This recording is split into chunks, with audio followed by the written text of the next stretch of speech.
London, 1892. The great city, heart of an empire, was alive with the pulse of industry and ambition, yet beneath its polished surface lay a darkness the gaslights could never quite chase away. On certain nights when the fog rolled in thick from the Thames, the familiar streets transformed into an otherworldly maze, soundless except for the drip of rain from the eaves and the occasional creak of a distant carriage. The cobblestones glistened black in the lamplight, their wet surfaces catching brief reflections of the flickering flames above, but the shadows between the lamps seemed deeper than shadows had any right to be. The working day was long over, and the respectable citizens of London were indoors, doors bolted against the night, fires roaring in hearths to keep the damp at bay. But for those who had no choice, the night watchmen, the newspaper boys running last editions to printers, the women who walked the streets because there was no other way to survive, the city after midnight was a place of whispers. Some of those whispers were of thieves and pickpockets,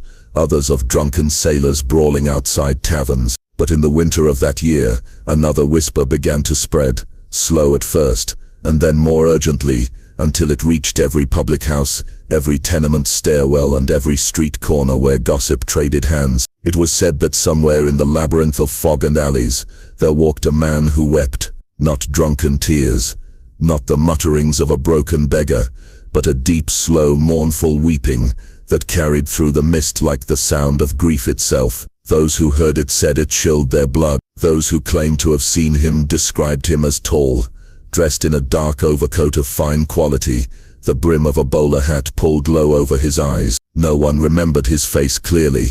It was always partly hidden by shadow, but they all remembered the tears, glistening on his cheeks as though he had been crying for hours.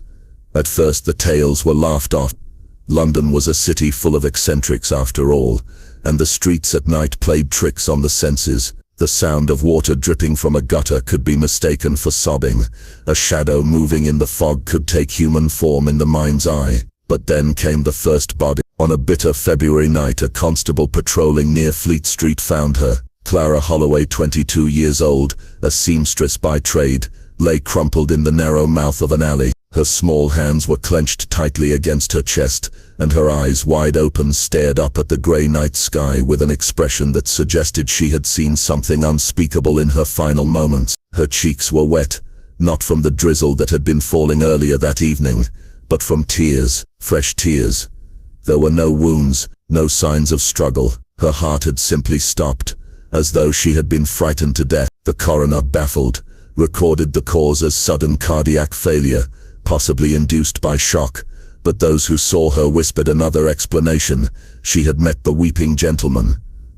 The newspapers got hold of the story within days. The Pall Mall Gazette ran a column that mixed fact with lurid speculation, describing a spectral figure in gentleman's dress who prowled the streets after midnight, his presence heralded by the sound of grief. The more respectable papers dismissed such tales as nonsense, but the idea took hold all the same. The poor of the East End spoke of him in fearful tones, while the fashionable of the West End began treating the sightings almost as a morbid curiosity, an urban ghost story to tell over brandy and cigars. But those who lived in the older, narrower streets did not find the matter amusing. Men who worked the night shift began taking longer routes to avoid certain alleys. Women refused to walk home alone, even in the early evening, and every few nights, someone, a cab driver, a dock worker, a flower seller heading home late, would claim they had heard it. The slow, heartbroken sound of a man weeping somewhere ahead in the fog. The fear was not only of the man himself, but of what his presence seemed to bring. The city at night has its own rhythm, a kind of uneasy truce between its inhabitants. The market porters and bakers heading to work before dawn pass the women in shawls returning from the streets, nodding without speaking. The lamplighters finish their work and vanish into the shadows as the watchmen make their rounds. But when the weeping was heard, that rhythm broke. Cats bolted for cover, dogs whimpered and hid, and even the most hardened night walker would turn on their heel and seek another. By the end of that month, 2 more people had died under circumstances almost identical to Clara Holloway's. Both were found with tears on their cheeks, eyes staring wide, no sign of injury. One was a clerk who had stayed late at the office, the other, an elderly man returning from visiting his daughter. Neither had enemies. Neither was robbed. And in both cases, there were witnesses, not to the deaths, but to the sound. The same. A cab driver named Samuel Briggs told the police he had been driving near Ludgate Hill when he heard it. It weren't like any crying I'd heard before, he told the constable. Not loud, mind you, but deep. As if whoever it was, they'd been at it for years, like it was carved into it. Briggs said he turned his head to look down a side street and saw a tall man standing still under a gas lamp, head bowed, hands at his sides. Briggs swore the man looked directly at him before walking slowly into the mist and vanishing from sight.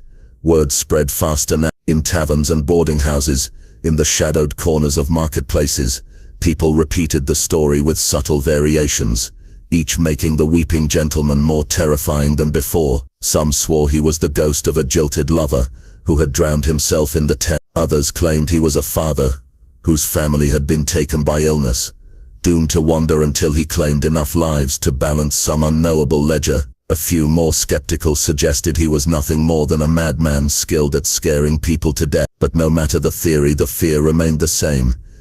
And then something shifted. It was no longer just the East End streets where the stories came from. Sightings began to creep westward, into districts where gaslight shone brighter, and the air was thought to be cleaner. Even in these better-lit avenues, the fog could roll in thick enough to swallow a man whole, and in those pockets of silence, the weeping could be heard again. For the people of London in 1892, fear had many faces. Disease, poverty, crime. But now it had taken on the shape of a gentleman, and no one could quite say what he wanted, or why his presence seemed to freeze the very air. The city, restless by day, seemed to hold its breath at night. Somewhere out there in the curling fog and lamplit streets, the sound of mourning drifted between the buildings, moving slowly as if searching for its next listener, and those who heard it would remember it for the rest of their days, if they lived long enough to tell the The night Clara Holloway died was not unusual in the beginning. It had been a day of steady drizzle, the kind of thin, cold rain that soaked through wool coats and made the city seem perpetually grey. By the time darkness fell, the streets glistened under the lamplight, and the fog that had hung low over the Thames all afternoon began to creep inland, filling the narrow lanes like smoke curling from a dying fire. Clara was last seen alive at 10:30, leaving the workroom of Mrs. Brindle's dressmaking on Ludgate Hill. She had worked later than usual to finish a garment for an impatient client, and her fingertips were pricked raw from hours at the needle. She wore her dark green shawl against the damp, a small bundle of bread wrapped in cloth tucked in her satchel for her supper when she got home. Several witnesses, other seamstresses and apprentices heading in the same direction, would later testify that Clara was in good spirits that evening, though visibly tired. Fleet Street at night was quieter than one might imagine. The newspaper offices that gave the street its name still bustled, but their noise rarely escaped the closed windows. The cobbles here were uneven, patched in places with timber to cover the larger gaps, and the air smelled faintly of ink from the presses. Clara turned off the main street and into the smaller lanes that would eventually lead her home, a route she had taken hundreds of times before without incident. No one saw her again until the constable found her. The officer in question, Constable George Latham, was making his usual rounds when he noticed something strange, a thin sound, barely audible at first, almost lost beneath the muffled thud of his own boots on the wet stones. He slowed his pace, listening. It was not the sound of wind in the gutters, nor the dripping of rainwater. It was softer, more human, a sound that seemed to come and go with the shifting fog, a sound like someone weeping. Latham later claimed that at first he thought it was a child. He followed the sound down a narrow alley that led toward the back of a row of shuttered shops. The lamplight from the street barely reached here, leaving the middle of the passage in deep shadow. The weeping seemed louder now, though still muffled, as though whoever made it stood just around the next corner. But when he stepped forward, the sound stopped. What replaced it was a strange stillness. The air seemed heavier, the fog thicker, and then he saw her, Clara Holloway, lying on her side as though she had simply crumpled mid-step. Her shawl was pulled halfway from her shoulders, her satchel spilled beside her, the wrapped bread soaking in a shallow puddle. Latham knelt beside her and immediately knew something was wrong. There was no sign of injury, but her face told another story. Her eyes were wide, fixed, the pupils large and black in the dim light. Her lips were parted, as though she had been about to speak, but whatever words she had been forming were lost forever. And her cheeks, they were wet, not from rain. The drizzle had stopped over an hour ago. These were fresh tears. The coroner's examination the following day revealed nothing conclusive. There were no bruises, no evidence of strangulation or poisoning. Her heart had stopped abruptly, as though shocked into stillness. The official record listed the cause as sudden cardiac failure, but that neat phrase could not explain the terror frozen on her face, nor the tears that had streaked her skin. The newspapers wasted little time in weaving the facts into something more dramatic. One small column in the Pall Mall Gazette spoke of a mysterious figure in gentleman's attire, seen in the vicinity of Fleet Street that night, weeping quietly as he walked. The piece was buried among advertisements and theatre reviews, but those who read it began to connect it with other recent whispers. At Mrs. Brindle's workshop, the other girls spoke in hushed tones about Clara's death, passing around the Gazette clipping as though it were a forbidden tract. One of them swore she had heard the same weeping sound weeks earlier while hurrying home in the fog, though she had told no one at the time for fear of being mocked. 3 nights later, another incident occurred. A clerk named Harold Penbury, employed at a legal office off Chancery Lane, was found slumped against the iron railing of an alley near Holborn. Like Clara, he showed no signs of violence. Like Clara, his face bore an expression of pure dread, and his cheeks were streaked with tears. And once again there was a witness. A cab driver, returning from a fair in the early hours, told police he had passed a man standing under a gas lamp near where Penbury's body was later found.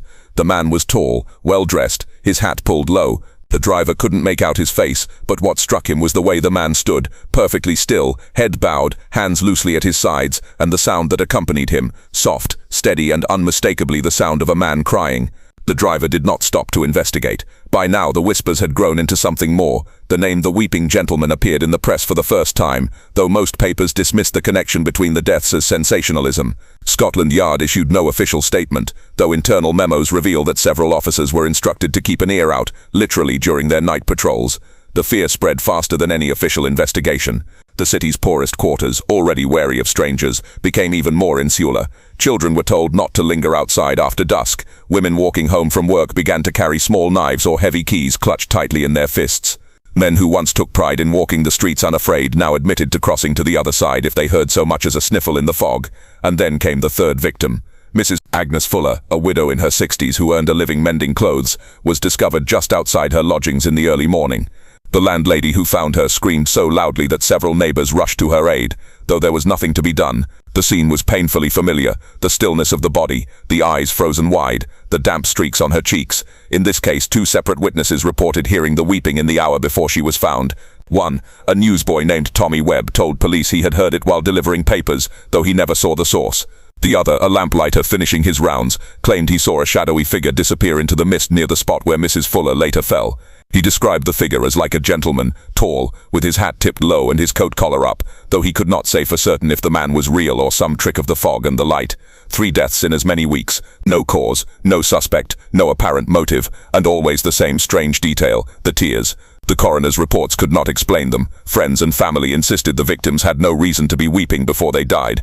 But the city began to draw its own conclusion. The weeping gentleman was real, and to meet him was to invite death. In the quiet offices of Scotland Yard, Inspector Thomas Blackwell read the reports with growing unease. Blackwell was not a man given to superstition. He had dealt with murderers, thieves, and swindlers of every variety, and he believed firmly in human motives, however twisted. But this was different. Each case was like a riddle missing half its pieces, and the half that remained seemed to belong to a different puzzle entirely. By the end of February, London had begun to change. It wasn't just the fog that made the streets feel smaller, more oppressive. It was the way people moved, their heads turning sharply at the sound of footsteps behind them, their pace quickening if they heard so much as a quiet sob in the distance. The gaslights seemed dimmer, the shadows deeper, and somewhere out there between one pool of light and the next, the weeping gentleman continued his silent patrol. The name spread like damp through an old wall quietly at first, creeping into the conversations of market traders, chimney sweeps and tavern keepers, until it reached even the parlors of the well-to-do, the weeping gentleman. It was a name that carried both an air of refinement and a chill of unease. Something about the contradiction made it stick. Gentlemen were supposed to be protectors, dignified and composed, but this one, it was said, wept openly, and every tear marked a death. By March, the story had evolved beyond the facts. 3 deaths had been officially recorded, though rumors inflated the number to 7 or 8. Some claimed he had been seen by the docks, watching the river flow as though counting the tides. Others swore he had been spotted at Highgate Cemetery, standing before an unmarked grave until the fog rolled in and swallowed him whole. The taverns of Whitechapel became hotbeds of storytelling. Men with pint glasses in hand swore they had seen him, their descriptions growing darker with each retelling. In one version, he wore gloves so fine you could see the light catch on the silk stitching. In another, his hands were bare and pale, the nails long, as though he had been buried once and clawed his way free. But no matter the details, the heart of the tale was the same. You would hear him before you saw him, and if you saw him, you would not live to tell anyone. In the workhouses and boarding houses, the fear was quieter, more practical. Women whispered to each other not to take the short way home, even if it meant walking twice as far. Mothers began to escort their children to and from their apprenticeships, holding their hands tightly. The city had always been dangerous for the vulnerable, but now the danger seemed to have a single face, or rather a shadow, where a face should be. The newspapers fed the flames. Some printed sensational accounts alongside sketches of a tall man in a bowler hat, the brim shading his eyes, his cheeks streaked with artist-rendered tears. Others dismissed it all as nonsense, but even those pieces only seemed to make the story stronger, as though the attempt to deny it made it more believable. The Illustrated Police News devoted a half-page drawing to the spectre of Fleet Street, showing a woman fainting in the street as a looming, faceless man reached for her. As the weeks passed, strange little details began to attach themselves to the legend, like barnacles clinging to a hull. One man claimed that after hearing the weeping, he found his own eyes watering uncontrollably for hours, as though some invisible hand had drawn the tears from him. Another swore that the sound carried a kind of weight, making the air harder to breathe, as if he were walking underwater. But the most persistent detail, the one that began to cause true unease, was the scent. Several witnesses described it in different ways, but always with the same underlying note: violets. Not the sweet, cloying perfume worn by young women, but something sharper, fainter, like dried violets crushed in an old drawer. It was a scent that belonged to another time, and once you caught it, it lingered stubbornly in your memory. Inspector Blackwell began collecting these accounts, though many of his colleagues mocked him for it. To them, the weeping gentleman was a story for fools and drunkards. But Blackwell had been on the streets long enough to know that fear itself could become a killer. If the man existed, he needed to be found. If he didn't, the city still needed the story put to rest before panic began to cause more deaths than the weeping ever could. In his notes, Blackwell recorded a peculiar pattern. The killings, if they were killings, occurred precisely 7 days apart. Each victim was found within sight of an old gas lamp, and each within 20 yards of a building more than a century old. The inspector was no believer in ghosts, but the pattern was too precise to be coincidence. By the third week of March, London had changed in subtle but undeniable ways. The fog seemed thicker, even on nights when the river lay calm. The lamps burned more dimly, their halos smaller. Sound carried differently, or perhaps it was only that people listened more closely, afraid of what they might hear. And then came the false sightings. A man in a dark coat, walking alone, would cause whispers to spread down the street. A coughing fit in a narrow alley would send passers-by hurrying away, glancing back over their shoulders. In one case, a perfectly ordinary solicitor was nearly set upon by a group of frightened dock workers after someone claimed to hear him crying softly in the mist. He had simply been clearing his throat.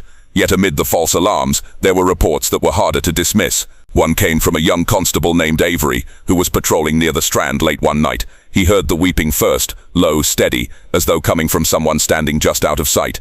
He rounded the corner, and there he was, tall, still, head bowed. Avery called out, but the man did not respond. He took a step closer, and in that moment, the figure seemed to dissolve into the fog. Not fade, not turn and walk away, dissolve. Avery found himself alone in the alley, his own breath clouding the air in front of him, the weeping gone. Avery's account was met with skepticism, but Blackwell noted that the young man's voice shook as he told it, and his hands were trembling. In the meantime, the poorer districts began to take matters into their own hands. Groups of men, armed with clubs and lanterns, started patrolling certain streets after dark. They claimed their purpose was to protect the women and children, but beneath that noble sentiment was a deeper fear that they might one night stumble upon the gentleman himself. Some secretly hoped they would, convinced that if he was flesh and blood, he could be beaten and dragged into the light. Others weren't so sure. A story began to circulate of a man who had tried just that. According to the tale, he had confronted the gentleman in a narrow lane near Spitalfields, only to be found hours later, curled on the ground, his eyes wide open and his cheeks wet with tears. He was alive, but he spoke no more, and his mind seemed to have gone somewhere far away. The scent of violets was mentioned again and again. Some said it was strongest just before the weeping began. Others swore it lingered after he had gone, clinging to the air for hours. Blackwell had a small vial of violet water brought to his office so he could become familiar with the smell, but he found it troubling. It seemed almost too faint to notice until it was already in his lungs, and then it was all he could smell. By late March, the weeping gentleman had become more than a story. He had become a presence, an uninvited guest in the collective mind of the city. Whether real or imagined, he was shaping the way people lived. Certain streets emptied earlier in the evening. cab drivers refused fares to certain addresses after dark, and in the quiet moments, when the fog curled low and the lamps burned dim, London seemed to hold its breath, listening. Those who claimed to have heard him spoke of the sound with a kind of reluctant awe. It was not the sobbing of a drunkard or the wail of the bereaved. It was measured, steady, like the slow drip of water in a cavern. It carried no anger, only an immense, unending sadness. And that, perhaps, was the most terrifying thing, the sense that the gentleman's grief was older than the city itself, and that it would go on long after anyone who feared him was gone. Inspector Thomas Blackwell spent the following day in a state of quiet preoccupation, the sort of mood that drew sidelong glances from his colleagues but no questions. At Scotland Yard there was an unspoken understanding that certain cases were better left undisturbed in their early stages. A man in Blackwell's position was permitted his silences. Yet he noticed that when he looked up from his desk, he caught more than one junior constable watching him, curious, as if some faint trace of the previous night still clung to him. The handkerchief lay folded in his desk drawer, its fine linen faintly scented, not perfumed, but bearing the ghost of a fragrance that stirred unease. It was violets, yes, but violets with something older beneath, a dry, dusty note like flowers pressed between the pages of a book for decades. Every time he touched it, that scent seemed stronger, as though the fabric remembered more than it ought. By noon, he had made up his mind to trace the initials. In a city the size of London, EW was hardly a narrow field, but there were ways to begin. He spent the afternoon combing through the records at Somerset House, where clerks shuffled in the dim corridors and the air carried the smell of ink and old paper. Births, deaths, and marriages, pages upon pages of neatly inked names.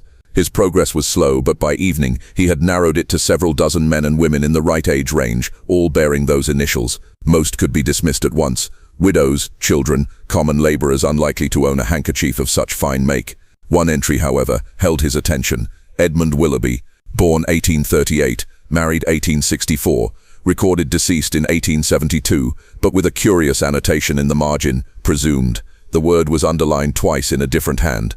Blackwell's mind began to turn over the details.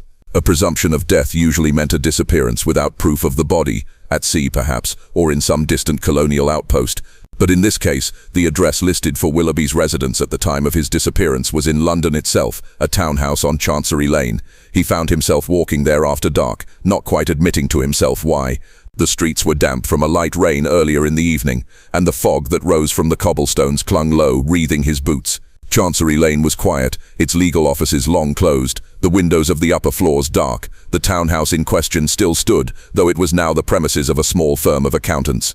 Its facade was clean, the brass number polished, yet as he stood before it, he felt the curious weight of being observed, not from the lit street behind him, but from somewhere deeper, as though the very bricks held memory.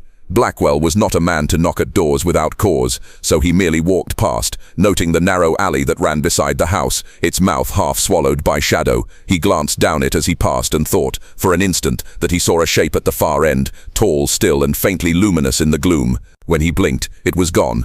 The following day he made discreet inquiries. Willoughby, it seemed, had been a barrister of some reputation, articulate, ambitious, with a fondness for fine clothes and poetry. The story of his disappearance was peculiar.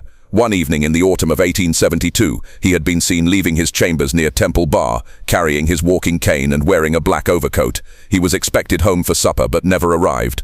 His wife claimed to have heard the sound of someone weeping in the street outside their house that night, though when she looked, the pavement was empty. The detail prickled at Blackwell's mind. Weeping, and the scent of violets. Could this be the same presence that now haunted London streets nearly 20 years later? If so, what had kept it away in the intervening years, and why had it returned now? As dusk fell, he felt the tug of instinct, that quiet, wordless pull that had guided him through many cases. It drew him not to Chancery Lane, but to the warren of narrow streets south of the river, where the fog rolled thick between the warehouses and the lamps burned weak. He told no one where he was going. The sound came to him sooner than he expected, soft at first, barely distinguishable from the wind, but with each step it gathered weight. The weeping. This time, he did not call out. He simply followed, letting the sound lead him. It drew him past shuttered shop fronts and dripping eaves, past the slumped form of a beggar who did not look up as he passed. It led him into a narrow court hemmed in by high brick walls, where the light of the single lamp barely reached the ground. There he saw the figure again, the same bowler hat, the same coat, the same bowed head. But tonight, the posture seemed even more unnaturally still, as if the air itself resisted moving around him. Blackwell took a slow step forward, his boots almost silent on the wet stones. The man's head lifted slightly, and the weeping deepened. It was no longer merely sorrowful, it was unbearable, a sound that pressed into the bones, that carried the weight of decades of grief. The inspector felt the sudden, irrational urge to weep himself, as if every loss he had ever endured had been stripped bare inside him. His grip tightened on the revolver in his pocket, but he did not draw it. The man raised one hand. It was gloved but damp, the fingers trembling faintly. Blackwell saw, just for an instant, that the cuff of the coat was frayed, not as if from wear, but as though it had been caught in some slow, relentless decay. Then, in a voice barely louder than the rain, the man spoke. "You cannot stop it." The words seemed to echo, though the lips, pale, barely moving, could not have formed them strongly enough to carry. Blackwell's throat tightened, but he managed to reply. "Stop what?" The man's gaze lifted fully now, and in the dim light, the eyes were not merely wet with tears. They were brimming, yet never spilling over, as if caught in some eternal moment before release. The hour comes, and with it, all that was lost. The weeping resumed, softer now, but threaded through with something else, the faintest suggestion of a laugh, brittle and cold. Blackwell stepped forward, and the figure stepped back into the shadow of the wall. The lamplight dimmed. For a moment, Blackwell thought the flame itself had guttered out, but when he turned his head, the light still burned. When he looked back, the man was gone. In his place, lying on the wet cobblestones, was a folded scrap of paper. Blackwell bent and picked it up. It was old, the edges browned, the ink faded, and written in a neat, archaic hand. The clock strikes, the tear falls, and the heart ceases. One by one, he turned the paper over, but there was nothing else. No name, no signature, only the faint trace of violet scent. Standing there in the damp court, Blackwell knew two things: that the pattern of deaths was no accident, and that he himself was now a part of it, whether by choice or by some darker design. The date on the paper was exactly 23 years earlier to the day, and tomorrow would be April 5th once more. Inspector Thomas Blackwell spent the following day in a state of quiet preoccupation, the sort of mood that drew sidelong glances from his colleagues, but no questions. At Scotland Yard, there was an unspoken understanding that certain cases were better left undisturbed in their early stages. A man in Blackwell's position was permitted his silences, yet he noticed that when he looked up from his desk, he caught more than one junior constable watching him, curious as if some faint trace of the previous night still clung to him. The handkerchief lay folded in his desk drawer, its fine linen faintly scented, not perfumed, but bearing the ghost of a fragrance that stirred unease. It was violets, yes, but violets with something older beneath, a dry, dusty note like flowers pressed between the pages of a book for decades. Every time he touched it, that scent seemed stronger, as though the fabric remembered more than it ought. By noon he had made up his mind to trace the initials. In a city the size of London, EW was hardly a narrow field, but there were ways to begin. He spent the afternoon combing through the records at Somerset House, where clerks shuffled in the dim corridors and the air carried the smell of ink and old paper. Births, deaths and marriages, pages upon pages of neatly inked names. His progress was slow, but by evening he had narrowed it to several dozen men and women in the right age range, all bearing those initials. Most could be dismissed at once: widows, children, common labourers unlikely to own a handkerchief of such fine make.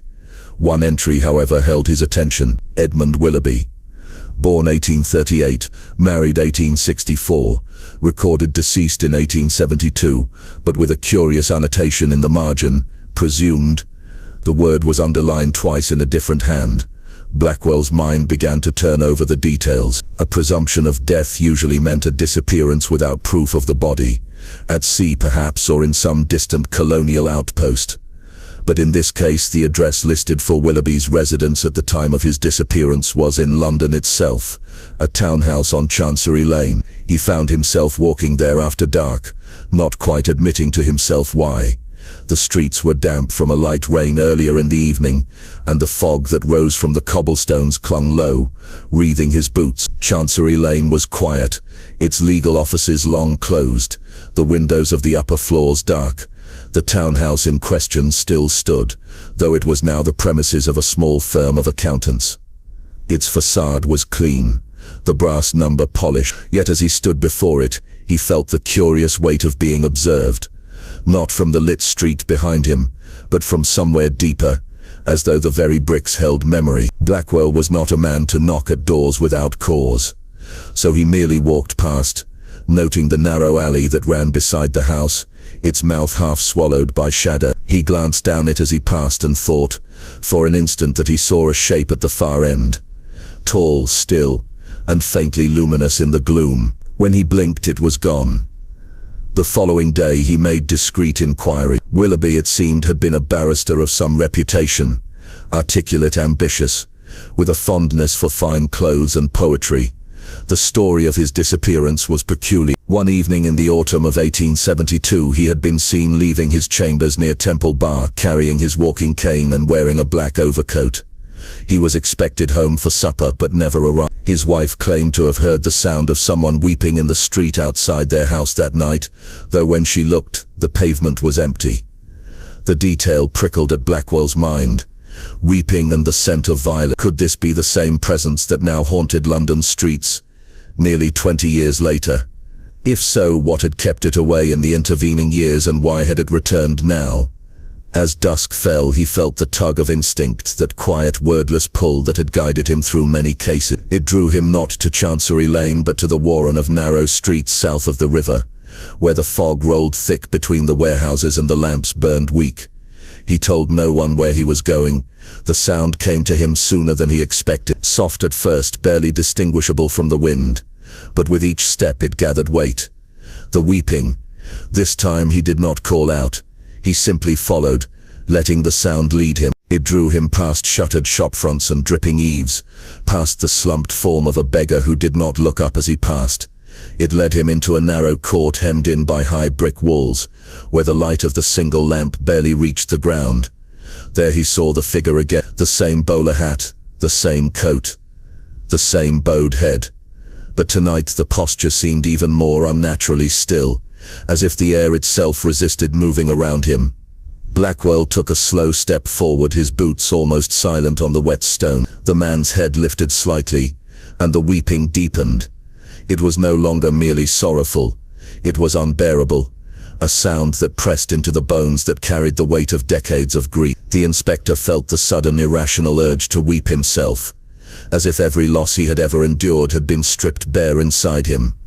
His grip tightened on the revolver in his pocket, but he did not draw it. The man raised one hand. It was gloved but damp, the fingers trembling faintly. Blackwell saw just for an instant that the cuff of the coat was frayed, not as if from wear but as though it had been caught in some slow, relentless decay. Then, in a voice barely louder than the rain, the man spoke. "You cannot stop it." The words seemed to echo, though the lips, pale, barely moving, could not have formed them strongly enough to carry.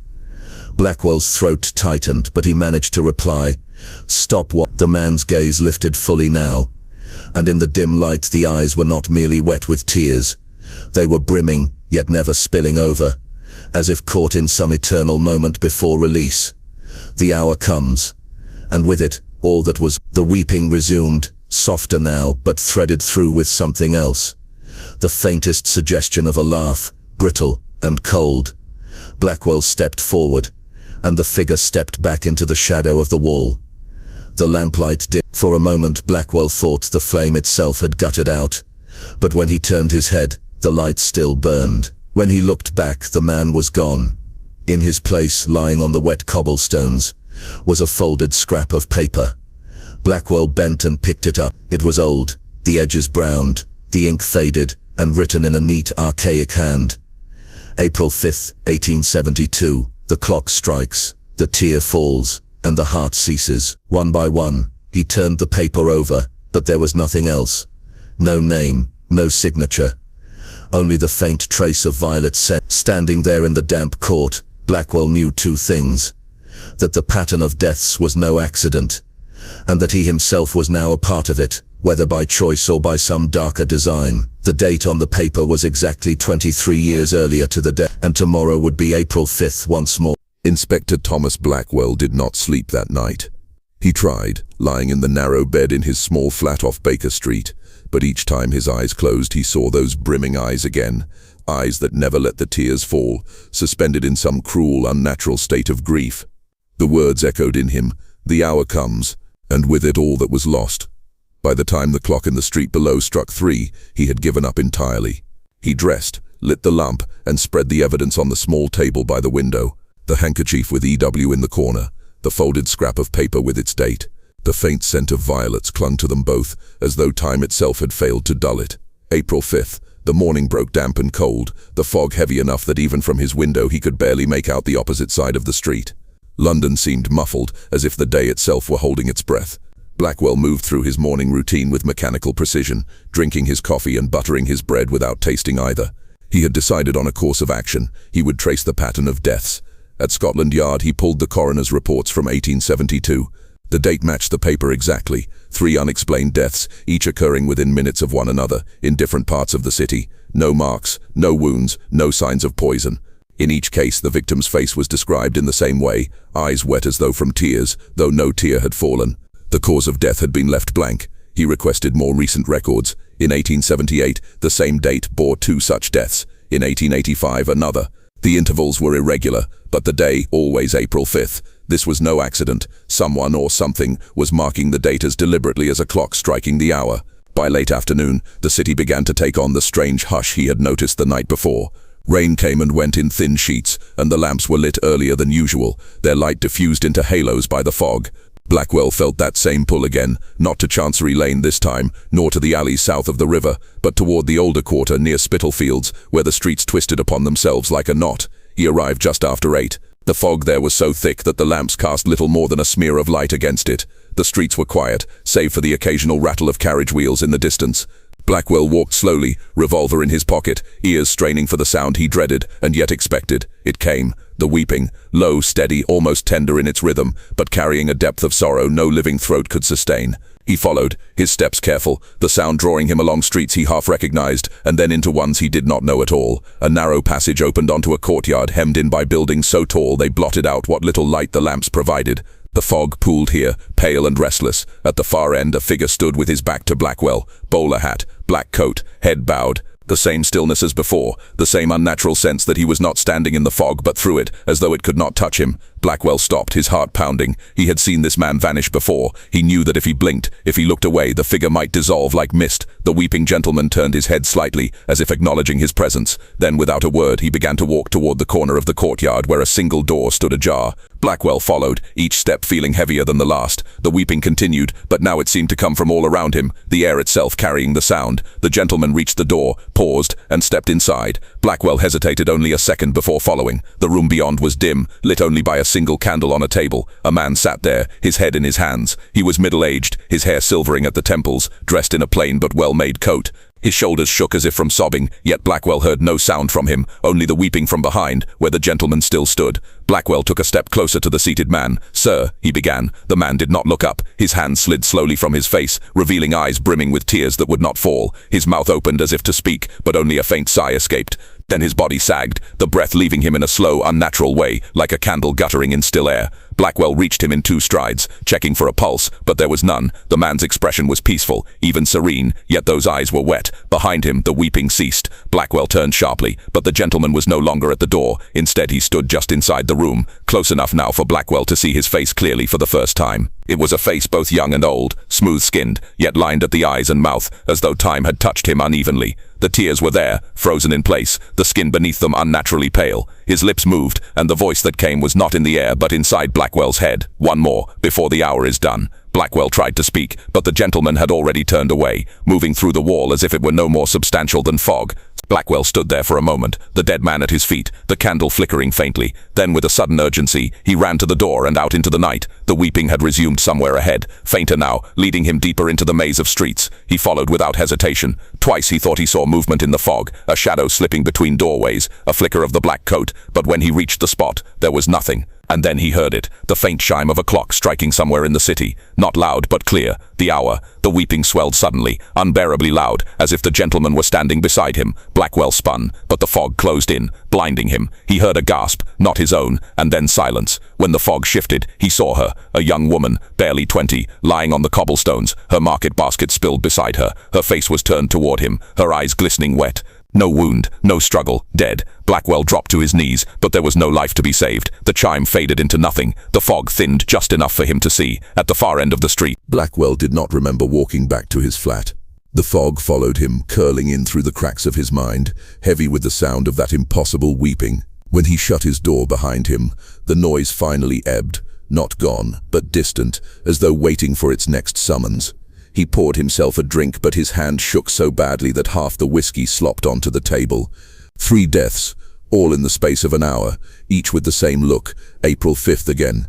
He no longer believed this was a matter for Scotland Yard. This gentleman, was not a man in the ordinary sense.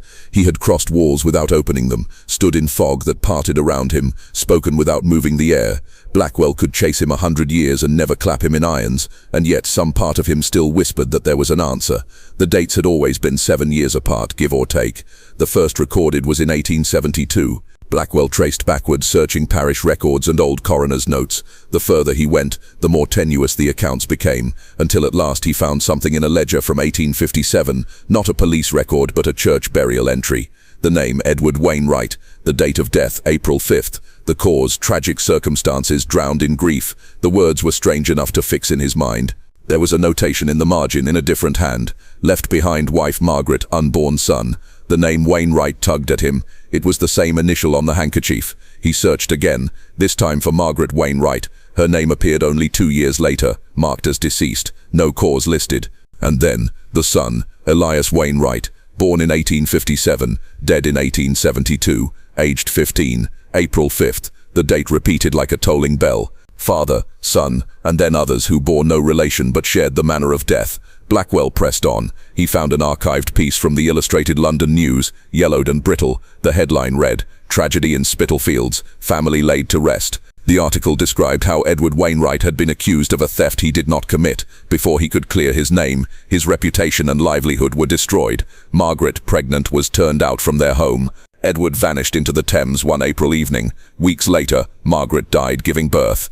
The child, Elias, grew up in a workhouse, only to be found dead on his 15th birthday, April 5th, his eyes wet but unstained by tears. The detail struck like a blow. Blackwell sat back in his chair, the pieces clicking into place. Elias Wainwright had been the first, the origin. His death had not been natural. Witnesses had reported seeing a strange man in a black coat near the workhouse that day, standing in the fog, watching. The gentleman was not Edward, he was Elias. A boy robbed of everything, growing into something neither dead nor living, bound to a day that had stolen his family. And each April 5th the grief demanded more. Blackwell thought of the way the gentleman had looked at him, not with malice but with something colder. Pity, perhaps, or inevitability. The night outside thickened. Blackwell felt, before he heard it, the return of the weeping. It was closer now, right outside the window, though when he looked the street below was empty. A single knock came at the door. He rose, revolver in hand, and opened it. The gentleman stood there, framed in the lamplight. The tears still hung in place, his face unchanged, yet there was something in his eyes now, a weight that pressed into Blackwell's chest, slowing his breath. "It is done," the voice said inside his skull, "but one day the hour will come for you." Blackwell tried to speak, but the gentleman was already turning. He stepped into the fog, which swallowed him without a trace. For a long time, Blackwell stood in the doorway, the night quiet except for the faintest echo of weeping, carried away on the wind. He closed the door at last, but he knew sleep would not come. Somewhere in London the weeping gentleman would wait, unseen, untouched by time. And when April 5th returned, the hour would strike again. It always did. And so the mystery of the weeping gentleman remains unsolved. A shadow stitched into the fabric of London's history. Was he a spirit born of grief, cursed to wander until his sorrow is spent, or a man, flesh and blood, whose heart never stopped weeping? We may never know. But remember this: if you ever hear soft sobbing behind you in a fog-covered street, keep walking. Do not look back. What do you think happened to the weeping gentleman? Was he real, or just a legend whispered through the centuries? Share your theories in the comments. I read every single one, and if you enjoyed this chilling tale, don't forget to like this video, share it with fellow mystery lovers, and subscribe to the channel for more dark history and true horror stories. Until next time, stay curious, stay safe, and beware the